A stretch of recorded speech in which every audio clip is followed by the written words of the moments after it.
Hello, fellow members of the Alliance, and welcome to episode 16 of the Alliance Football Podcast. I'm your host, Rod Villagomez. Find me on Twitter at RJ Villagomez. Find the show on Twitter at AllianceFBPod. It is almost game day. By the time you listen to this, tomorrow we'll be watching football once again. We're going to get you ready for that with our 2-minute drills. Back by popular demand. You guys love this, and I'm excited. So 2-minute drills, game previews. We are going to have some news for you. We actually got a little bit of news that we can talk about that happened this week, and then we'll be joined by one of the hosts of the Girls, Beer, and Sports podcast. Carrie was joining us, and she'll tell us all about that podcast and her. And then we'll have John Ferguson, again, of FantasyPros, join us to talk some fantasy football. So packed show, can't wait for you to get into it. So here we go.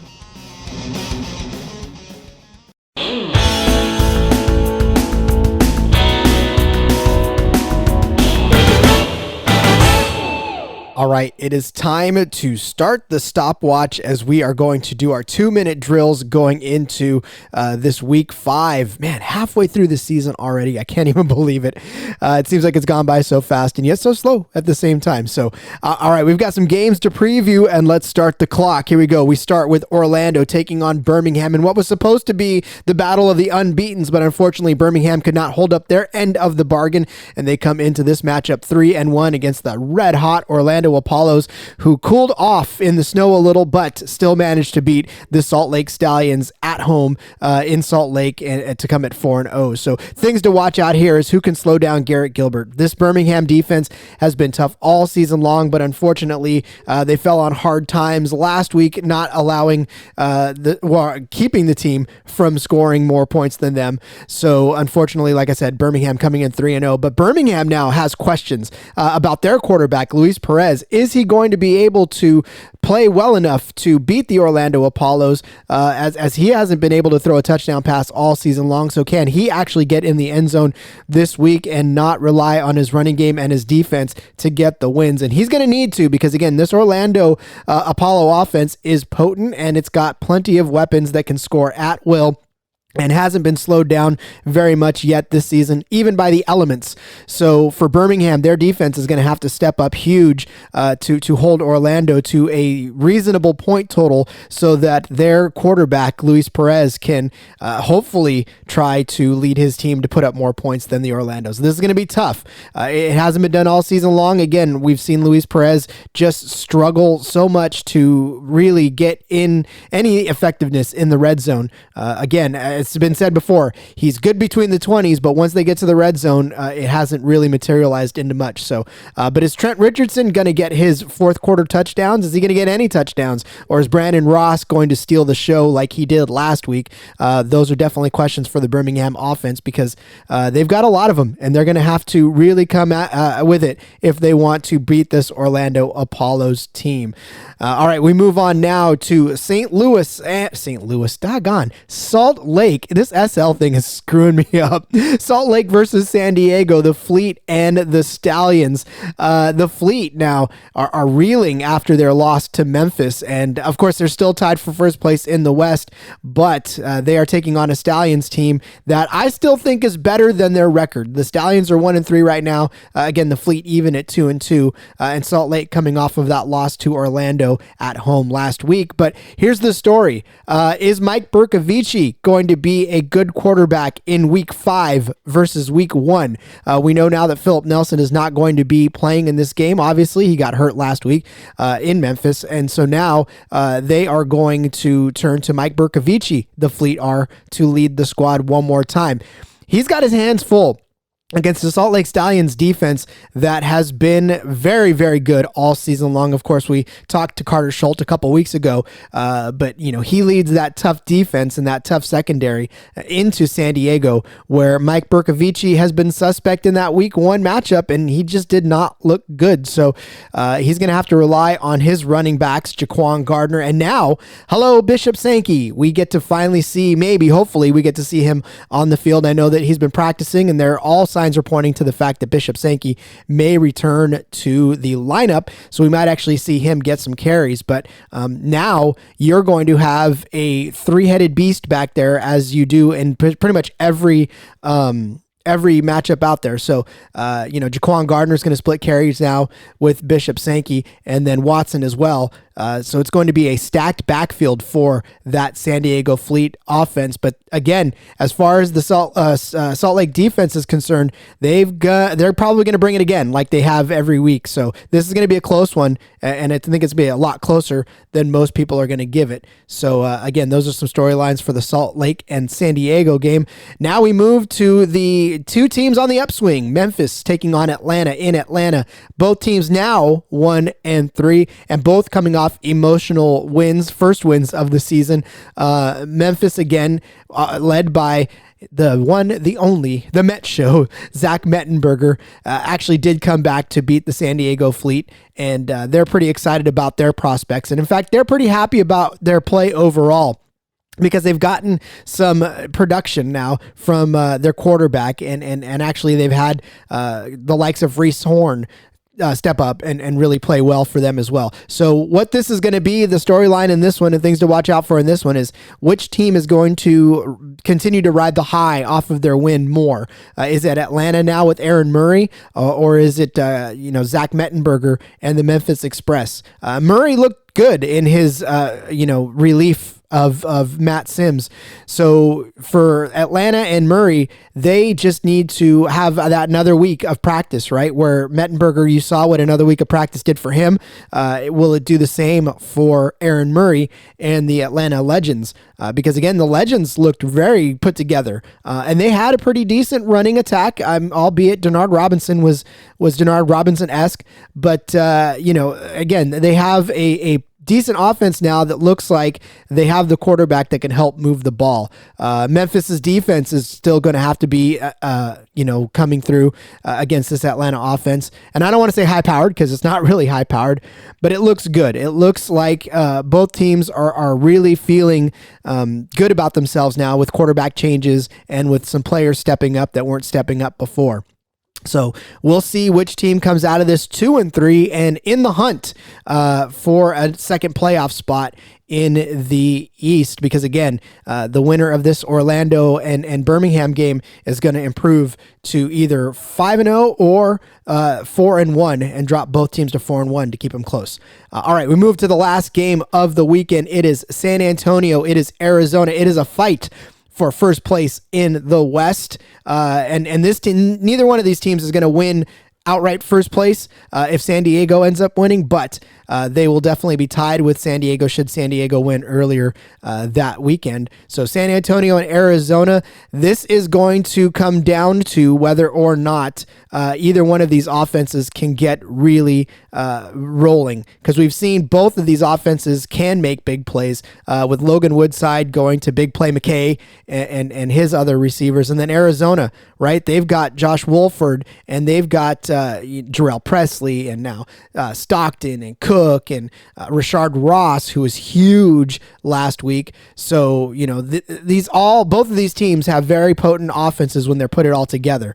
And the question here is which offense. I think this is going to be a shootout. This is one of those games where, I know we've seen a lot of low scoring defensive battles coming up to this with some big highlights on offense. But I think this game, if any, is going to be a pretty big offensive shootout, because both of these teams know how to put the ball in the air. They know how to get big yards on plays. And so, the defenses have not necessarily been all that great on both sides. I mean, San Antonio's played very well defensively, but I don't know that Arizona's defense has been the highlight of their team. So I think this game could very easily turn into a 30 points either way shootout. So, we're looking at maybe like a 36-34 game, 33 game. There's some crazy different scores you can come up with, I suppose. But this is definitely going to be the shootout of the weekend. And it's good that it's closing out the weekend on NFL Network, because again, this is one where the more eyeballs on this type of game, the better. So which offense is going to outperform the other is the question here for this game. So, all right, we have definitely slammed this door shut our 2-minute drill is over for each game, and I am looking forward to some exciting football this weekend. All these matchups, man, they all look great. Obviously, it would have been better, I think, if Orlando and Birmingham would have been undefeated. But the fact that we're seeing a Orlando team that's completely on the rise, and then a Birmingham team that we don't know how they're 3-1 even, all the way down to the last game of the night. This is going to be some great football this weekend. So I'm looking forward to it. I hope you are too. And let's move on with the rest of the show.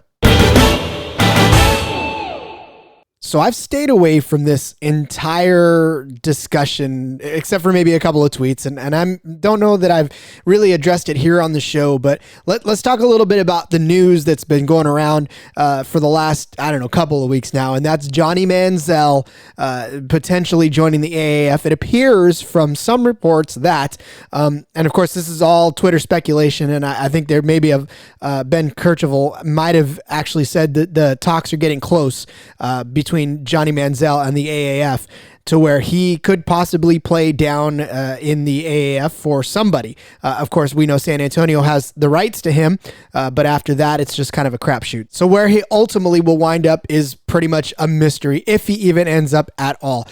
I am going to say this, okay? And again, if you follow me on Twitter, I apologize for the repetition, but I've just got to say that the AAF, yes, could stand to get some eyeballs from this Johnny Manziel hoopla. But does it really need the eyeballs that it's going to get? Because here's the thing. Johnny Manziel, after he got out of the NFL, his sordid history there, when he started to make his comeback in his comeback season, SZN, in the spring league, remember the big thing at the spring league, he played one half in the spring league, I think is what it was all told. And the spring league, did that benefit from Johnny Manziel eyeballs? No. Have you heard of the spring league? Probably not. But Johnny Manziel played there. So after that, the CFL decided to kick the tires on him. And so they brought him up north to play on the stipulations of this. Okay, I know there's a lot of confusion about why Johnny Manziel got let go of the Canadian Football League. But here's the thing. When Randy Ambrosie, the commissioner of the CFL, brought Johnny Manziel north, he said to Johnny that we have a plan here in Canada to help you get better. We want you to be a good person as well as a good football player. And that's what the Canadian Football League is all about. They want to produce not just good football players, but good people. And so they said, listen, we're going to set you up with counseling sessions, with help that you need to get better and to be a good person as well as a good quarterback. So I don't know how or why or when, and not too many people are releasing this type of information to the public, but apparently, Johnny missed some meetings. And so that may have been the whole crux of why he was let go from the CFL, is that he failed to live to the conditions, whether it was his intentions all along to get out of his contract that way, or if it was just something that happened personally due to the many issues that Johnny Manziel is going through right now. That's for speculation, and we don't know for sure whether or not Johnny had that in mind all along. But here's the thing about Johnny Manziel's career in the CFL, albeit one partial season in the CFL. It wasn't that good. People were waiting for Johnny Manziel to go up, and Johnny himself was probably thinking he could go up and absolutely dominate in the CFL because of who he was. But that didn't happen. It didn't happen because the CFL is a legit professional league, and you can't just go up to the CFL as a former NFLer and stomp everybody up there. It just doesn't work that way. And so Johnny thought that that's what was going to happen, and it didn't happen. The Ticats, the Hamilton Tiger Cats, which he played for initially when he got brought to the CFL, had already had a quarterback. Jeremiah Masoli, a former NFL himself. He played for the 49ers for a little bit, but didn't make it on a roster there, so he ended up coming up north. But he's a good quarterback, and the Ticats really, flourished with him the season before. So to bring Johnny Manziel in, there was always that question hanging over the head of Masoli, is whether or not Johnny Manziel was going to take his job. Well, Masoli put his foot down and played phenomenally in the beginning part of the season, so as that Johnny couldn't take his job. So then Johnny got shipped to Montreal, and Montreal is a dumpster fire of a mess right now, and they needed help at quarterback, and they did not get it from Johnny Manziel. And you can say, well, he didn't know the league and he didn't know the intricacies. Sure. But when you come up with the mindset that you're going to just come dominate because you're Johnny Manziel, you're not going to be open to learning the intricacies of the league. And that's, I think, ultimately what happened. He didn't want to learn how to play 3-down football, and that's fine. I mean, I get that, but at the same time, be humble and put in the work. There's so many players up there in the CFL that are dying for an opportunity to play, and he was just kind of handed the chance and blew it and was paid very well for it. I think he got a couple $100,000 Canadian, which is, a little over $150,000 here. But that's not bad for a season of play when you think of the contracts that the AAF guys are getting, like $75,000. So he's taking a pay cut to play in the AAF. Why would you do that when you were pretty much going to be the starter in Montreal going into next season? There was no real clear indication of why or whether or not he was going to be a starter or not. He was pretty much going to be the starter in Montreal. So now he's got to come back to the AAF and try to find a spot. It makes zero sense to me. And the fact of the matter is we just don't need Johnny Manziel in this league. We really don't. The eyeballs are there. 500,000 viewers on television. It's there and it's growing. You may get a quick bump out of Johnny Manziel, but what happens when he inevitably flames out and doesn't necessarily pan out in this league like he hasn't panned out in any other league that he's been in professionally? So, look, all I'm saying is that there just doesn't make any sense to me to bring Johnny Manziel into this league for a publicity stunt because it doesn't need it. And in fact, what happens when Johnny Manziel comes in and doesn't do well, right? I mean, everybody's thinking he's going to come up and dominate, but he thought that going into the CFL and he didn't. So these AAF guys, it's all the same. It's all professional, right? I mean, these defensive guys hit just as hard as anybody else. So for Johnny Manziel, he's going to have to come in and prove that he belongs at a professional level. And if he can't make it in the AAF, then what are people going to say? They're going to probably say that the quality, or if he comes in and dominates, I guess, whatever, right? And let's say he comes in and dominates, then people are going to say, oh, well, the AAF is poor talent. He could probably dominate anywhere. Look, Johnny Manziel needs to just concentrate on Johnny and worry about football. He probably never will play football again, in my opinion, because he just doesn't have the right headspace for it. And he's not quite mature enough to play and handle professional football. So, all right, no more Johnny football talk from here on out, right? I am done. Like the CFL guys before, they didn't want to talk any Johnny Manziel because it's tiresome to circle around this subject again. But speaking of quarterbacks, right? Bill Polian was talking earlier this week about the possibility of the AAF actually becoming somewhat of a minor league to the NFL.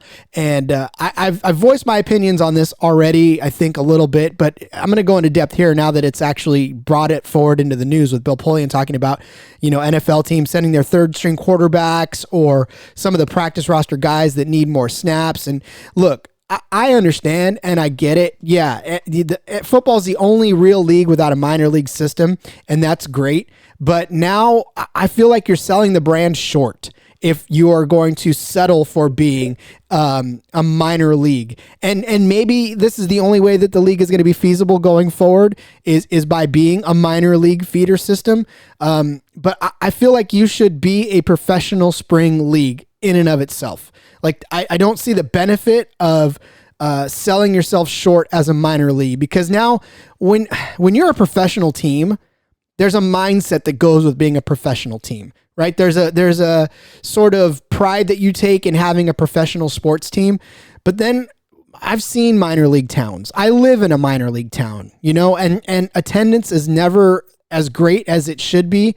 It doesn't feel like a professional. I mean, it's a fine line that you cross, right? I mean, the product is the product, but at the same time, in the back of your mind, these guys are minor league players. They're not professional league players yet, right? They haven't made it to the big time. And so, as much as a lot of towns embrace their minor league teams, if you started out as a professional league and then you backtrack to a minor league, I feel like you're just doing your brand a disservice. And those of us who have embraced this league from the start, right, and really gotten behind the fact that this is a professional sports league, right, and we're treating it as such, to take a step back and be a minor league, however you window dress it, Now, I think it's okay to have players want to aspire to be in the next league, right? In the NFL, in that big time arena. I think it's fine to have that sort of thing in the back of your mind as you're playing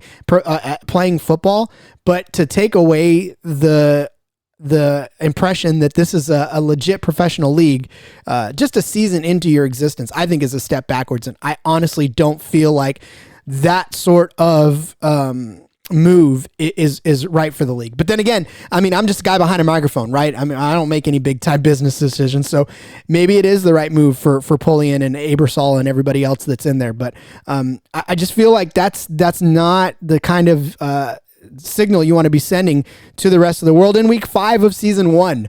Give this thing some time to breathe. Let it figure out what it is. Everybody's so in a hurry to make this the next NFL. I just want this to be the first AAF. First, before anything, I want to see where these players mature to. I want to see how these teams do, because we're in week 5 and we're already seeing some amazing football and even more to come, right? I mean, there's going to be the naysayers that are like, oh, these games are boring, man. 12-11, that's not a game. But are you watching the game? Like 12-11, yeah, but there was a lot of intrigue in that 12-11, right? I mean, this was a game that you could have just pretty much turned on at any point and felt the intrigue. So I don't know. Maybe it's just me, and maybe it's just my desire for professional spring football to actually be professional spring football and not a joke. I don't want this league to turn itself into a joke, because it's not a joke. These players have been so refreshing and so much fun to tune into on a day in March, right? A Saturday in March when normally we wouldn't be watching football. So, again, I don't know. To me, the minor league system doesn't feel right. I know, like I said, that it's okay to aspire to be into the next level, but I don't feel like player swapping or, setting a player down for some seasoning and whatnot. I don't think that's going to work. And then the last thing we'll talk about is expansion. I know that there's been some rumors again floating around Twitter about expansion and that the league is wanting to expand, but that got put to a squash. There is no expansion talks for 2020, and good, right? I mean, again, we need this league to be good the way it is now, and then go forward and maybe move into some other cities. And I know that if there's going to be a feeder system into the NFL, that may end up having to be the case, where they're going to have to expand out to at least 16 teams, because, then you have like 4 NFL teams feeding into one AAF team. And that, again, see what that does is there's players on the practice squad in the NFL. That takes away from the actual opportunity for other players that aren't on practice squads to actually play professional football, because now what you're doing is you're making that funnel thinner again to play professional football. Because if you're feeding 4 NFL practice squads into one AAF roster, then what about the guys in college that never did get a first look, right? Now you're taking away opportunity. You want second chances.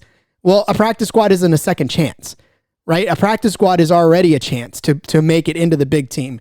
So if you're taking away a roster spot from a guy who, is trying to get a second look into the NFL period, for a practice roster guy, then where's your motto? Where is the mission statement of giving these folks second chances to get into the league? So, yeah, I mean, again, it's just a huge thing. And then expansion being part of that, there's really no need to expand yet, because unless, of course, they're financially stable now with that $250 million infusion, then yeah, branch us out. Give us 10 teams, right? Give us 12 teams even to cheer for in 2020. But that won't happen. We already know that for a fact now that was announced, that there's no plans to expand in 2020. So 2021, maybe all these where they want to be, right? Des Moines, Canton, Portland, all the places, Sacramento, that should have a team. They'll have to wait until at least 2021. So, all right, that is some news and some stories and some stuff coming out of the AAF. We've got a great second half of the show for you, so let's go.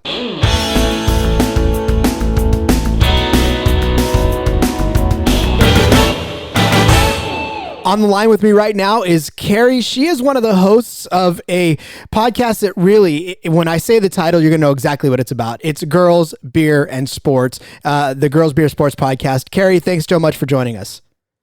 Yeah, thanks for having me. Absolutely. So listen, like I said, your name says it all. You are three ladies that love to talk about beer and sports. And I got to tell you, that's my kind of podcast. Yeah, absolutely. Our tagline is a conversation with girls about beer and sports and whatever else, because it's our show and we do what we want. So, yeah, well, we are definitely kind of beer and sports centric. We can veer into all kinds of different topics. You leave yourself enough wiggle room to get anywhere you want, right? Yes, absolutely. So how did this podcast come about? What was the origin story of the Girls Beer Sports podcast? So I wanted to start a podcast. I was like, man, what am I interested in? Well, I like beer and I like sports. So that kind of pretty much sums up the origins, because I am the show creator, showrunner. But we've been doing this. Actually, it's funny. It's 3 years today. Our first episode dropped 3 years on March the 5th, 2016. And, the show has definitely evolved, and that's been a lot of fun because, we started out talking around an iPad, and now I have all this fancy equipment, and yeah, it's been a lot of fun. And that's the thing. I try to tell people all the time. It's like you'll never have as much fun as you have or stress in your life when you start a podcast, because you'll get to talk about the thing that you love, but then you realize the production of it is a very stressful thing sometimes. It can be, definitely. I'm all self-taught, so kind of from the beginning, and by the I got all the equipment stuff. I record on a Zoom H6 and with Audacity, but I've taught myself all of that, and that's actually been fun too. Is kind of the self-learning. Oh yeah. Yeah. I mean, and for beginning podcasters now, I mean, so listen, I know that my listeners know this story probably like the back of their hand, but I started podcasting in 2006 with one of those little stick microphones and a computer that barely could keep up with what I was doing. So, yeah, to have what I have now, it's an amazing feeling to sit and look at this Rodecaster that I got in front of me, and, this laptop that actually keeps up with what I'm doing. And, yeah, it's pretty crazy. Yeah, no, absolutely. But it's a fun hobby. And I tell you what's also been a lot of fun is meeting all the interesting people that I've met and that we've had on the show and that I've guested on their shows. That's just been a whole lot of fun meeting different people. Yeah, the podcast community is great. I mean, it just doesn't matter what you're into. There's always folks that just love to come on and talk about what they're passionate about, which is why, like I said, I reached out to you because I saw that you were loosely following the AAF and you had a few thoughts and questions on it. And I needed to get another perspective outside of the community that we have right now that's like super AAF. But, I wanted to get an outside podcaster's perspective about this league and about what they're seeing and what you guys are talking about on this, because I know you guys have had a couple of discussions about the AAF on your show. So just tell me what you guys are talking about, as far as the league is concerned, and what your overall thoughts are so far. Yeah, sure. So we haven't really, like the first week, I have a segment, I guess it's a segment now since we've done it for 4 weeks in a row, that I'm just calling AAF week, whatever it is. And I like to talk about kind of what's been going on in the league for that week. Not necessarily like breaking down the games or the players or anything like that, but kind of like bigger picture stuff. So like week 1, we really got into talking about the kind of the rules that they've changed up a little bit in terms of, no kickoff, no extra points, have to go for 2. What do they call it? Sky booth review thing. Sky Judge. Right. Sky Judge. And it just seemed to actually be an experimental ground for the NFL, to tell you the truth, and then we kind of got to wondering, well, it's the AAF. It's supposedly supposed to have been bankrolled by, outside independent entities, but how much does the NFL really have to do with this? Because now games are on the NFL network. Week 2, we talked a little bit about how the league had to get bailed out in week 1 financially. And kind of, can this sustain itself in terms of viewership? Because it seems to have gotten a lot of traction on social media and people are podcasting about it. And I do like it because I feel like it's real. actual football. It's not gimmicky football. You know, they have former players. They have, former coaches that have been in the NFL, guys that have been in the NFL that are maybe trying to make it back to the league or whatever. And they're playing, in my opinion, what's kind of a real brand of football. But is the actual public interest really there, or is it being manufactured slightly by social media? Because when the XFL first started, if you remember, there was no social media. There wasn't Facebook. There wasn't Twitter. There wasn't any of this stuff. So this is kind of a whole new world for this AAF thing. And that's something that we've talked a little bit about. And then, of course, yesterday on our show, week 4, we talked about Johnny Manziel. Oh, God. And also, honestly, we're Kentucky fans since we are here in Lexington, Kentucky. We're UK football fans. And Austin McGinnis kicked for the University of Kentucky.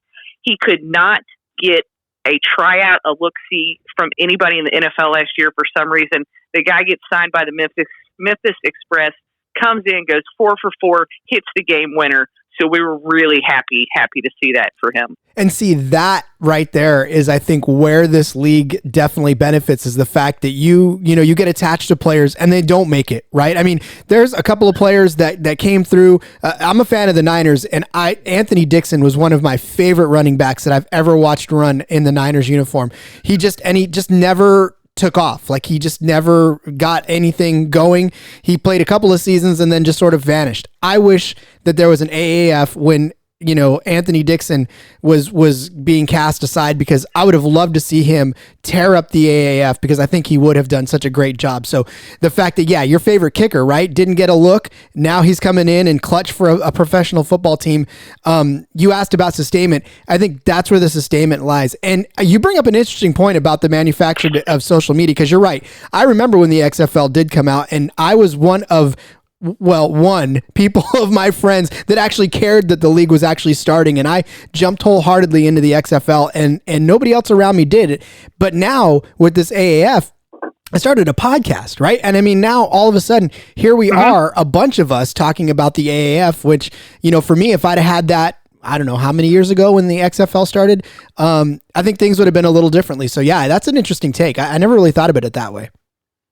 Right, and I don't mean to use the word manufactured, but it just seems like, I don't know. I guess I don't know. I know the point I'm trying to make, but I can't formulate a sentence. Well, I think about it. I think maybe bolstered, right? I mean, maybe helped out a lot by social media, and maybe made a little bit more prevalent than it would have been if we wouldn't have been able to talk about it. Sure, and that's where my interest lies, is to see if that talking about it on social media, because it's easy to sit at home or whatever and kind of scroll through Twitter and be like, oh yeah, okay, I remember that player, and he's in the AAF. Well, I'm going to say something about him. But does that translate into, obviously they're doing pretty good on TV, but does that translate into actually physically getting fans at the games? Because that's the important thing. But though, is it? Because with you look at it this way, right? I know that with leagues that actually have owners, that have each individual team have owners, revenue is a key, right, to getting butts and seats. So that's what the owners need to make their teams profitable. But this actually has just one owner, and it's the league. So I feel like they've set themselves up to where they don't necessarily have to worry about putting butts in seats in season 1. Now, this is why a lot of people, I think they separate from me on this philosophy, because we're conditioned to believe that attendance equals success. And I think they're flipping the game where it's not necessarily attendance means success. Eyeballs on this league equal success, and they're doing well in television, like you said, and the fact that people in social media are creating such a buzz about it. I think the reverse can be true. I think that if everybody starts talking about it, we get through season 1, they see that it's quality football, and then they start putting their money and their time where their eyeballs are. And I think that might be what they're after in the end, because I can't see them making this model, knowing that the attendance is going to be low in season 1 and basing it all off of attendance numbers and butts and seats. So I think that's my opinion, but I'm probably in the minority there. No, and I do think that is a good point. In the fact that, they are a one owner league. I am going to be interested to see again, like I said, I still think that there's some backdoor NFL stuff going on here that maybe people haven't been made aware of. Not that there's anything wrong with that, but I'm going to be interested to see if the NFL comes in and almost like, so let's say NFL teams have these guys who have gotten hurt. They, kind of had to sit out the whole season. Well, now spring rolls around. They're better shopping them to an AAF team to get some reps on a real field. You know what I'm saying? Kind of like they do in soccer where they loan players. Mm-hmm. Or hockey, right? The AHL, right? Where they can come straight. Right. Yeah. So I'm going to be interested to see if the league evolves into that too, because I'm still convinced that the NFL is using this on some level as a proving ground for some rules changes that they have either wanted to or tried to implement in the last 3 or 4 years. Well, and then you saw Jerry Jones wearing the AAF hat, right? Here's conspiracy corner for you. Mm-hmm. So it makes you wonder what kind of actual, hand he's got in this, because I know he said that he approves of it. So what does that mean for the rest of the owners? What does that mean for the league? You're right. I mean, you can't just say that this is, I think the NFL will be involved in the AAF at some point. If not the AAF, then the XFL would probably be more than happy to try and partner with the NFL, because Vince isn't dumb. I know the first time around he said, I'm competing with the NFL. Now I'm sure he'd take a partnership with the NFL to keep his league sustained. No, yeah, absolutely. I totally 100% agree with that for sure. Definitely. Because, this is his second go around. And if this doesn't work, I think he's going to have to hang up the football. I tell you what, one thing that I absolutely love about this AAF though is the coaches. I think my favorite team, we don't really have a team really that close to where I'm at. But I think I've hitched my wagon to the Orlando Apollo because of Steve Spurrier, because we are in SEC country. Yeah, I can't get away from that guy. He's crazy. He's insane. And his style of football, I think, fits the league really well. Well, and the fact that the guy is he's over 70 years old, right? And he's hobbling around without back surgery, but he is still coaching the hell out of some football right now. Exactly. And, you got Mike Singletary in there. I think the league is almost as enjoyable, if not a little bit more so than the NFL, especially because it seems like that the refs, and not in lieu of player safety, but I think the refs seem to keep the flags in their pockets a little bit in this league. Yeah, well, except for maybe the end of the last game of the weekend, they were throwing flags everywhere in that Atlanta game. That's hard to say, but yeah, I mean, you're right. There are letting them play, and you can tell that there's a marked difference between trying to keep the players safe and overly officiating a game. So yeah, that is a nice balance.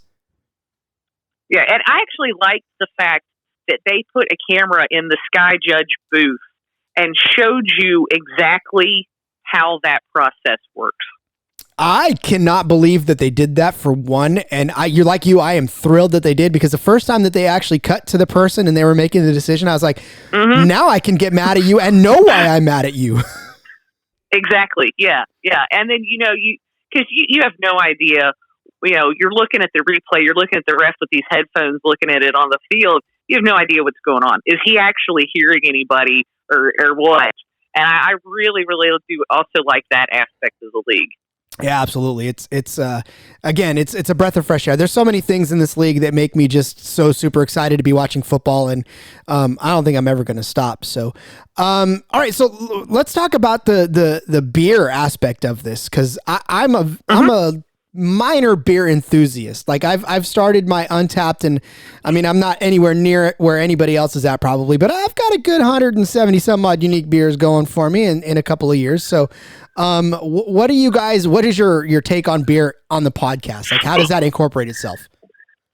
Okay. So every episode, so we're going to be up to 155 episodes next week. We drink a different beer on the show. Now, Lee, I will say, who is the third member of our crew, she does have celiac disease, so she cannot drink beer, but actually brings kind of a interesting aspect to the podcast for people who might not drink beer or, don't like beer, whatever. So she drinks a lot of ciders. She reviews a lot of different ciders, and she's done gluten-free beers too. So that's kind of interesting. So Lauren and I, I'm a very seasonal drinker. So I'll pick stuff based on, right now we're still kind of in winter. It's like 13 degrees here now. It's awful. But I'm kind of still on the darker type beers. If I see something that is like an IPA or something really interesting that might be out of season, I'll grab that and drink it just because I'm kind of all over the place with what I drink. If it looks interesting and it sounds good, I'm going to try it. Like the Lucky Charms beer that was just released in Virginia. I would love to just try that. That sounds interesting. I bet it has I hate to say it, but I'm a labels guy. So if the label looks really cool and intricate, like I'll read the label and then see if it looks good. But yeah, if it's got a catchy label, I'm kind of on it. So. Well, and we do that too. Lauren, that's exactly what she was drinking yesterday. She saw the label. It was a Three Floyds product. It was an IPA, but the label was super interesting. And she was like, I've got to get this beer strictly to see what's going on with this label. And it was the same thing. Her and I usually do what we like to call a Sharon beer. So something that's a higher percentage alcohol that you might not want to drink the whole thing by yourself. And I tend to pick those kind of on labels also. Yesterday we had the special release High Seas Blackbeard's Breakfast, which was a bourbon barrel coffee stout. Yeah. It was decent. Yeah. So then we tell you what we're drinking at the beginning of the show, and then at the end of the show, we give the review. That's so awesome. Yeah, I know. And I didn't, for me, actually, what's your favorite? What's been your favorite beer so far do you have one, first of all, and what is it?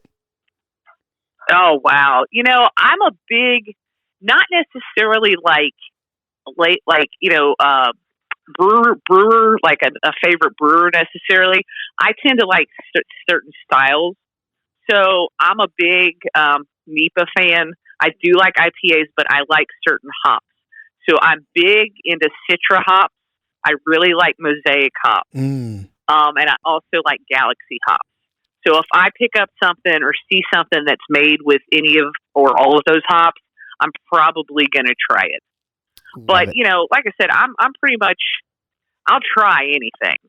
I'm the same way. Yeah. Well, and it's funny story. So Lauren and I, like I said, we started doing this 3 years ago, and kind of a long story short, through our progression of having guests and people on, we met somebody here in town, and were actually able to become percentage owner investors in the brewery that he started. Oh, that's got to be nice. So it's called Fusion Brewing. If you're ever in Lexington, Kentucky, look it up.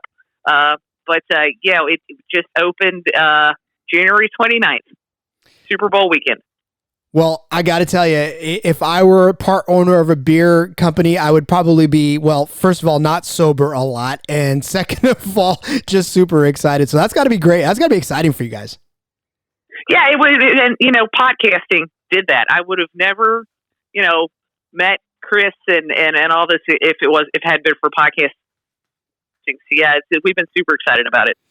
Yep, podcasting opens a ton of doors. I love just where everything has taken me so far, and yeah, I mean this has been a blast. So, all right, let's wrap it up and tell everybody where they can find you, your show, and all that other good stuff. And then maybe leave them with a beer recommendation that they could, other than the Fusion one that you just did. So, yeah, absolutely.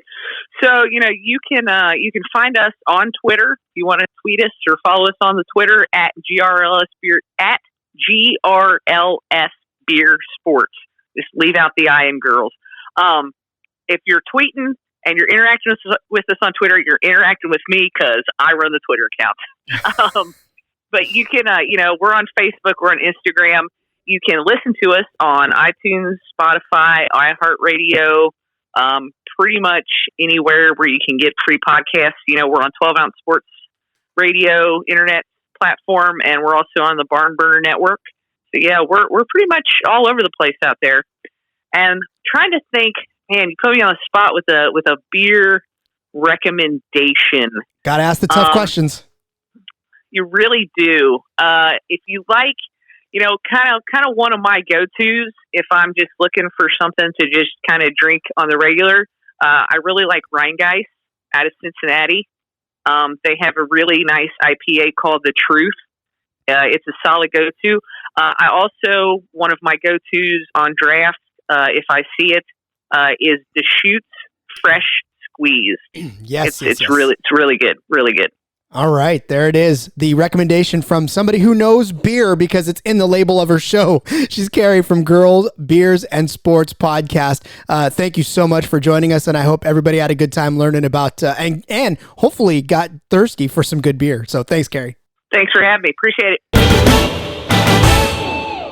It is time again for the Fantasy 4-Pack. And look, I loved this guy so much last week that we are just going to, I think we're going to make this as much of a normal thing as we possibly can with both of our busy schedules. But I'm bringing back John Ferguson of FantasyPros to help me talk about this Fantasy 4-Pack. And John, a lot of people liked you on last week, so I said, why not? Let's give the people what they want. More John Ferguson. Yeah, awesome. Thanks, man. I'm stoked to be back. I'm happy to come on, as frequent as we can fit it in, really. Yeah, I mean, look, my door's always open, so if you can come on in and talk fantasy football with me, I'm always game for that. So, all right, so first of all, how did we do last week? I'm trying to remember what we did last week, and it feels like so long ago, but I feel like we might have gotten a couple of calls right last week. Do you think? Yeah, we did good, man. I mean, Zach Mettenberger was someone I was really high on last week that we had talked about briefly, and he finished up as the QB1. Jarrell Presley was someone we were talking about last week who was a great value play, and he did really well. So I think we did pretty good last week, honestly. I mean, Devontae Felton, my love for him will not die. He got one big catch in there, but it wasn't the big game-breaking performance that I was hoping for. But I'll probably still keep rolling him in there every so often, just as a lottery ticket, basically. just one of your good luck charm type of a thing. Hey, listen, I'm pretty happy because I actually took down an 8-person tournament there and got myself $50. So I was pretty happy with how the week went. Yeah, that's great, man. I mean, anytime you can do better than break even, that's a win. Heck yeah. I mean, I didn't necessarily get that far in the $300 one, but oh well, we'll hopefully I'll make good this week and I'll take down another one. So, all right. So here's how we divvied it up this week. Okay. So just to explain to everybody what we did is out of the Fantasy 4-Pack, I took 2, John took 2, and then there's a couple more people that we'll talk about to kind of add on to maybe even make it a 6-pack. I don't know. I'm a little thirsty. So, John, why don't we go ahead and introduce one of your first players of this Fantasy 4-Pack this week? Yeah, sure. So, we were trying to focus on guys under $5,000, and like we said last week, for a QB, you're not going to get one that cheap. Well, actually, I'll mention somebody at the end. For quarterback, I'm going with Aaron Murray as my favorite this week. He's 5,900 on FanBall, so he's ranked below Gilbert and those guys. He's ranked below Mettenberger. Murray finishes the QB2 last week in fantasy with 15.6 points.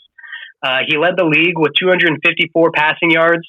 He was 5th in the league overall in rushing with 54 yards. And he did all this on fantasy without even scoring a touchdown. And he was also on the road, and he was just dropped into the game cold. So I'm really digging him this week. He's got overall QB1 upside going up against Memphis. Memphis has been giving up the most fantasy points to QBs this season at 19.4 points per game.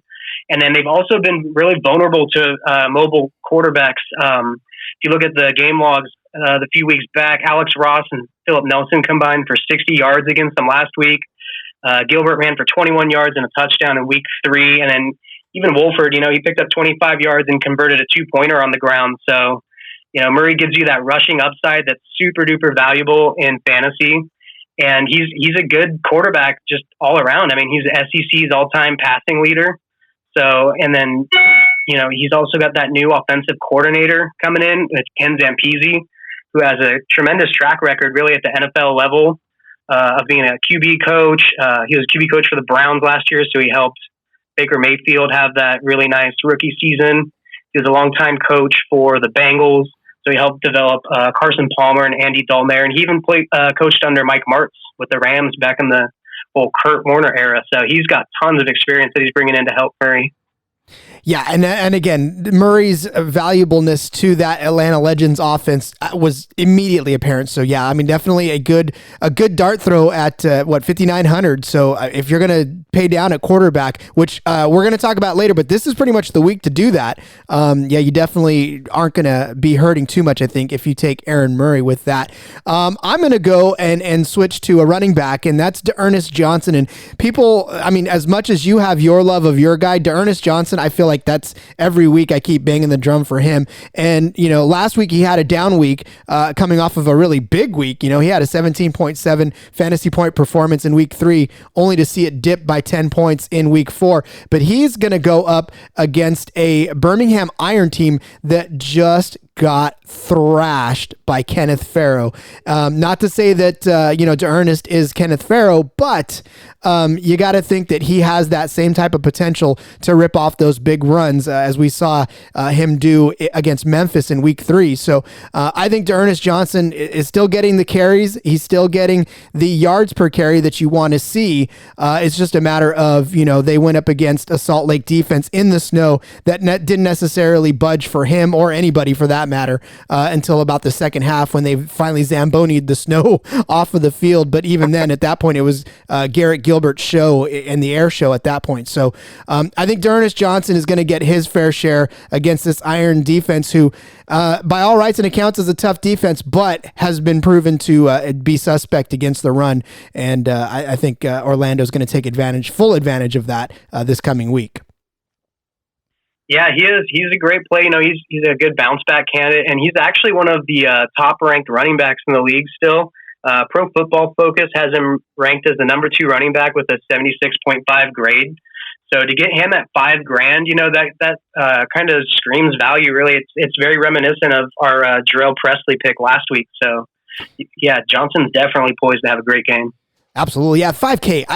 I mean, not to say that I'm not going to take full advantage of that, but it kind of leaves you scratching your head exactly like you said with that Jarrell Presley at 5K. So, yeah, I think D'Ernest Johnson is going to be a good pick. So who do you got next, John? To keep the trend going with running backs, I'm really high on Terrell Newby this week.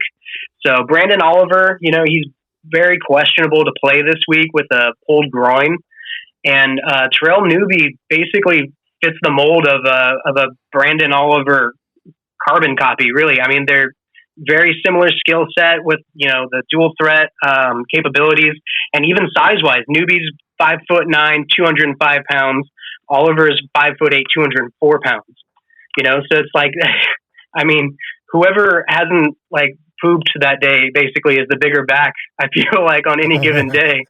And so I think just Newby's going to crush it against San Diego, who also they've allowed the fewest rushing yards this season to running backs, but they've allowed the most receptions to running backs. And so I think that's going to be really key to him, especially with the PPR format that Fanball has. It'll be really friendly to pass catching backs. And, when you're kind of weighing this out here between Newby and Joel Buonio, and Buonio's 5,300, so you save $2,000 by going with Newby. And, if you look at the snap counts from last week too, Anders Eagleson is one of the writers over at No Extra Points, had brought up that Newby actually out-snapped Buonio last week. So there's a really good chance that we see him in the game pretty often there. Yeah, that was frustrating to Buonio owners who thought once Oliver had gotten hurt, it was like, oh, this is the Buonio show. And then all of a sudden it wasn't. And so you wanted to throw something at the television trying to figure out where Buonio actually went when he was being leaned on quite heavily in the first few weeks of the season after as a backup to Oliver. Yeah, well, I mean, after Oliver came out, Buonio he assumed a pretty decent role. I mean, he got that goal line touchdown, but then Newby comes in and gets the 2-point conversion. So it's still hard to see exactly who's going to fill what role. Buonio has more of that skill set probably for, the between the tackles guy. But I mean, it's kind of up in the air coming into the week. And so to have that big of a price differential, I would roll with Newby, especially with that pass catching ability that he brings. And somebody else that we are going to talk about in this fantasy 4-pack is Brandon Ross, who we know burst on the scene as a Trent Richardson body double / carry stealer. I don't know what he ended up being, but he got 9 carries for 64 yards, caught a ball for 2 yards. But what the difference was between this running attack was the fact that we've seen Trent Richardson just puddle and muddle through for a couple of yards of carry. And then we saw Brandon Ross, who just exploded on the scene. He ended up getting 7.6 fantasy points in just that limited amount of work in the game. So not a bad idea to stack up on Brandon Ross at such a low price. He's coming in at under 5K, so you definitely want to jump in on that. And we talked about Brandon Oliver, right, in that Salt Lake rushing attack. You know, they got 71 yards, Brandon Oliver did, off of the Orlando Apollos, as did Boignon. He got 30 yards, and then Newbie, like you said, came in for 2 carries for 15 yards. So this Orlando Apollos team is suspect, much like the Birmingham Iron team is suspect to the run. So if you want to fade Trent Richardson because you are tired of getting 2.1 yards per carry, and you want to go with the sexier, sleeker Brandon Ross for a cheaper price tag, you may not get the touchdowns, and this is a buyer beware. You may not get the touchdowns out of Brandon Ross, but you're probably going to make up for it in the fact that you're going to get some yardage out of him. Because here's the thing about Trent Richardson, and I know that there's a lot of people that are saying out there that his receptions are saving them, but you got to understand that his receptions are much like his carries, and they come with a 2 yard per reception pretty much average. I know it says 7, but you got to take out some of those outliers where he had that one catch for 23 yards and then another one for another, but for by and large the rest of his catches are all under 5 yards. So yes, they're good for a point in this PPR format of Fanball, but he didn't necessarily put up the same point totals as he has in the past, and it burned quite a few people in tournaments, even though he was 100% owned in my tournament still. But I think taking a step down to Brandon Ross this week might not be a bad idea for you. Yeah, definitely. You could easily argue that. I mean, Richardson's he's only getting what the offensive line will give him.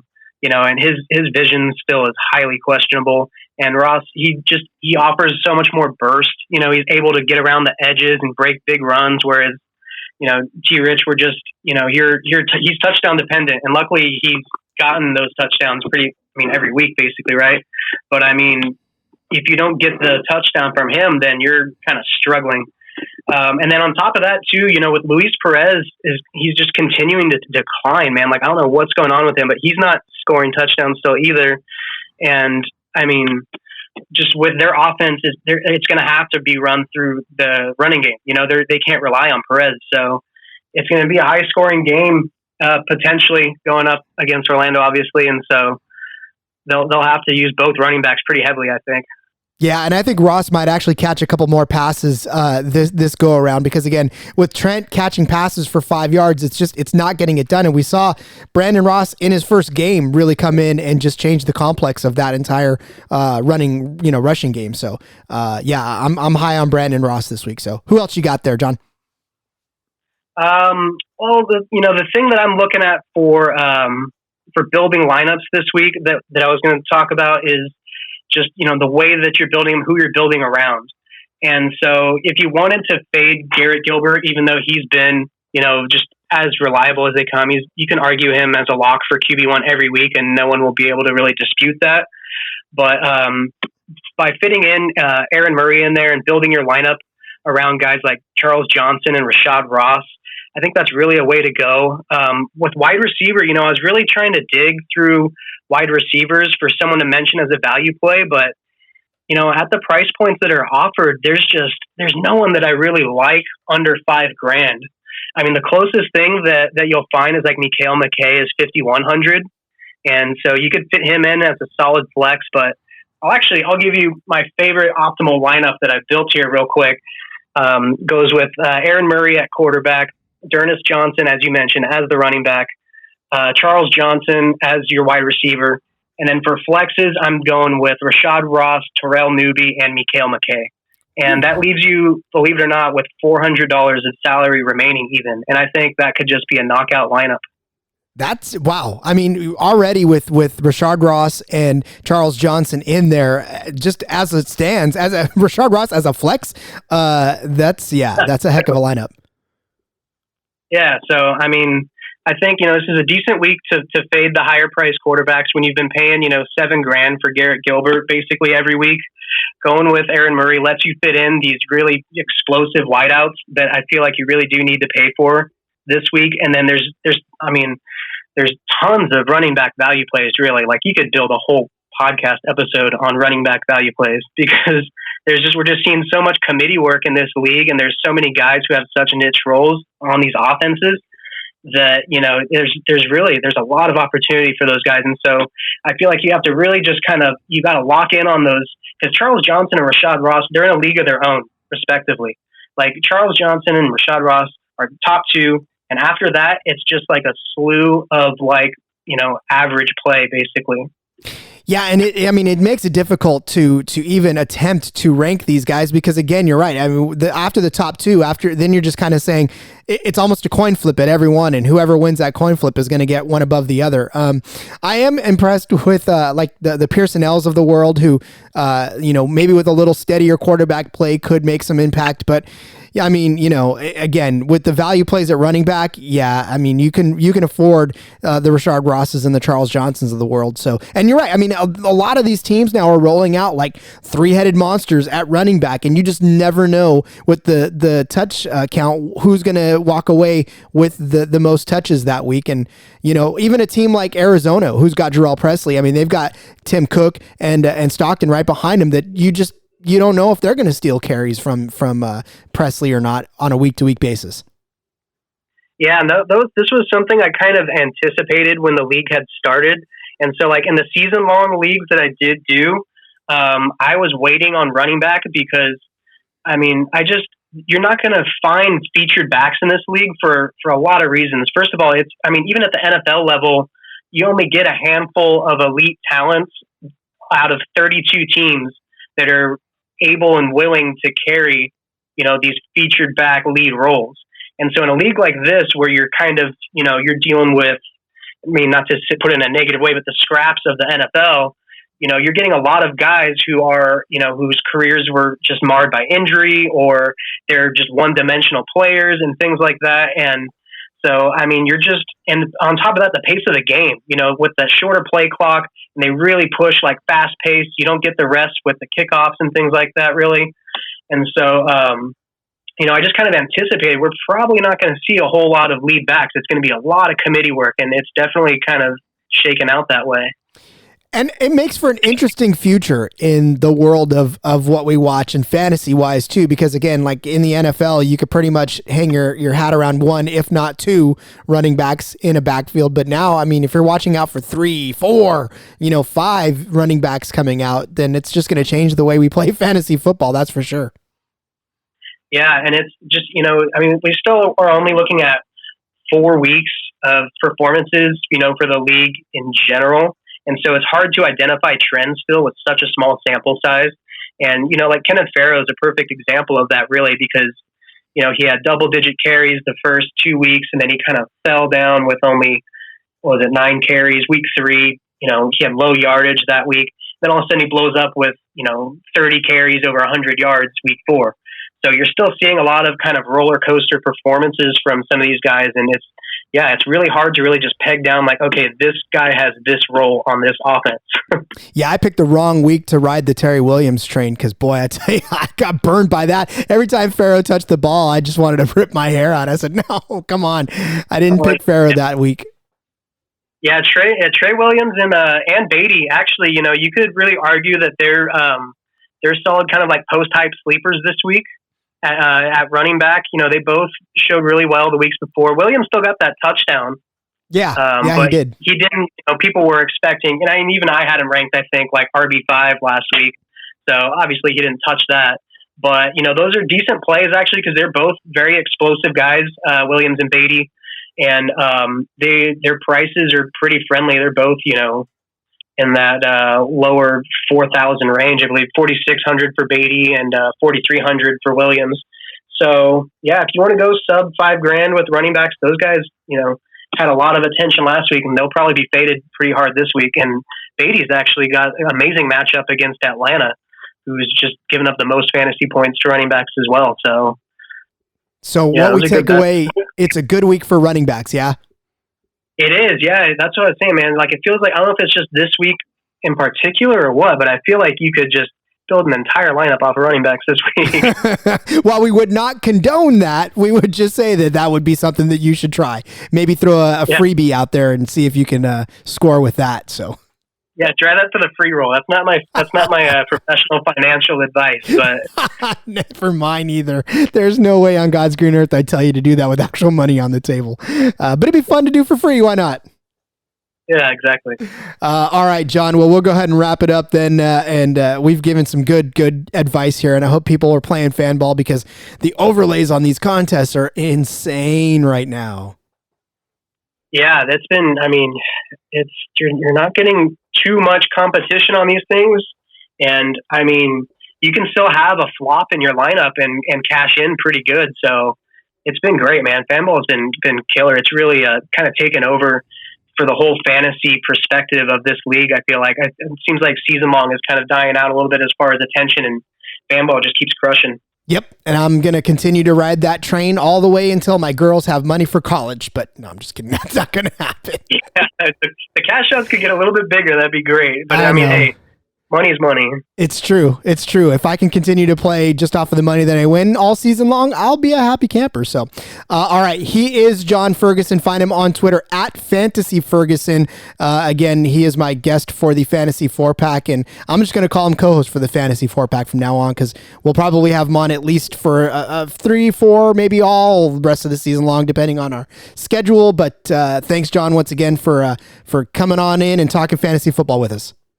Yeah, man, my pleasure. I'll see you next week. And that'll do it. That'll conclude episode 16 of the Alliance Football Podcast. I want to thank you for listening, as always, each and every week. And a huge shout out to all of our overseas listeners. I see you out there in Britain, out there in Australia, out there in Vietnam even. Man, I just love this international community that we got. I'm so happy to be broadcasting worldwide. It's such a power trip. No, I'm just kidding. Anyways, huge thanks to Carrie. Check out the podcast. It is Girls Beer Sports Podcast, and you can find them on Twitter and on everywhere that you find your favorite podcast. Once again, thanks to John Ferguson for joining me on the Fantasy 4-Pack, as he probably will every week from now on out. You are not going to shake John Ferguson. Find him on Twitter at Fantasy Ferguson. And again, we have got a great week 5 midway through the season after this week. Can you believe it? And we are halfway to Las Vegas. Can't wait. Again, make sure that you're checking out the schedule because TNT is now picking up some games, and you get to watch some more games on actual television and not on the Bleacher Report app. So that's pretty exciting. So check the schedule and find out when that TNT game is. I think it's the first one this week. So amazing stuff. And it wraps up on NFL Network on Sunday night. So we are going to get ready and get prepared for some football. I want to know, folks, is it Saturday yet?